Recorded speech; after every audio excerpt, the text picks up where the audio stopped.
Salutations, respective viewers. I'm George from Ireland. Here I am outside Ealing Studios in Ealing, London.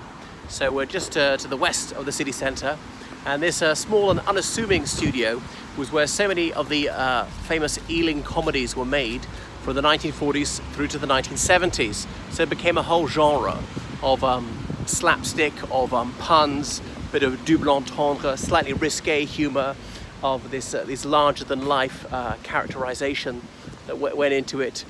Use of stock characters quite a lot.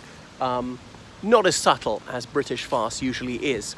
So many of these films were made here. The interior scenes, obviously the exterior scenes were shot all over. The Carry On series is in Carry On Up the Khyber, but that's also a rudery because there's Cockney rhyming slang. Khyber Pass rhymes with where the sun don't shine, okay? So something up your Khyber is up your back passage and things like that. Or so many jokes. Sid James was in it, quintessentially British actor, actually South African Jewish, but his unusual background wasn't very widely known because he had a strong London accent. What else was made here? Kind Hearts and Coronets, where Sir Alec Guinness played several roles. He was in Drag. And all the Carry On series. I'm just trying to think. Carry On Doctor, and what's the one that famously remade in 2008?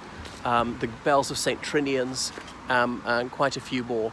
So there are 5 stages in there, and then there's a pub across the road called the Red Lion, and somebody then went to fortify themselves with a few fine ales, such that the Red Lion pub became known as Stage 6, as though it was the 6th stage of the studio. The Red Lion pub, I'm turning around, you can see, not very clear, in the background, above my finger here, that red symbol, that's it. That's where the Red Lion pub is.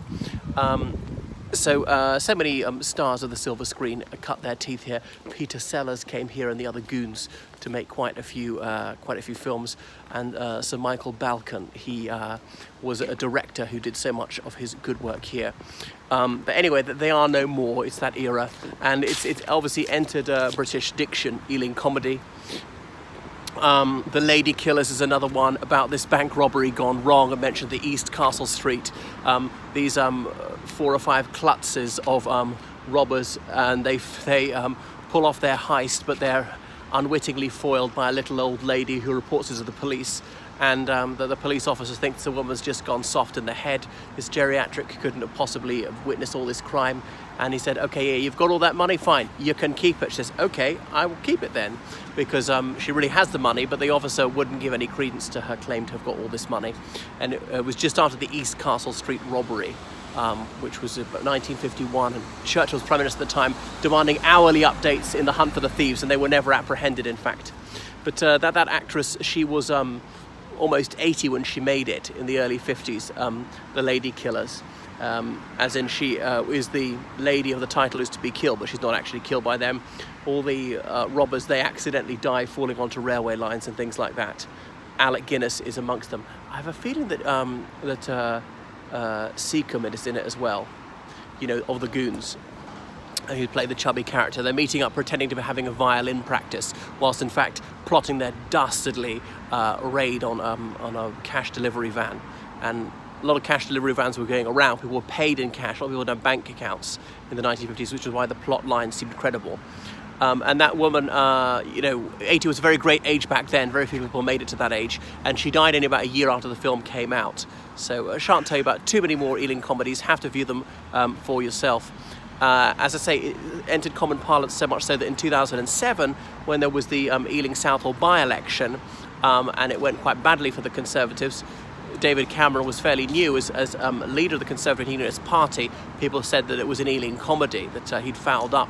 You know, Labour was sort of in the doldrums. The Conservatives should have won, but Labour held the seat, and that was that. And there was even talk of a plot against David Cameron's leadership. Well, it didn't come to fruition. Gordon Brown nevertheless bottled that election, didn't call an early election to his lasting regret. Labour were ahead of the polls. Had they called it, they would have won. Anyway, should have more followed the plot of an Ealing comedy. Okay, I'm switching off now. That's enough from outside Ealing Studios, a name which resonated throughout the Commonwealth for the 50s and 60s.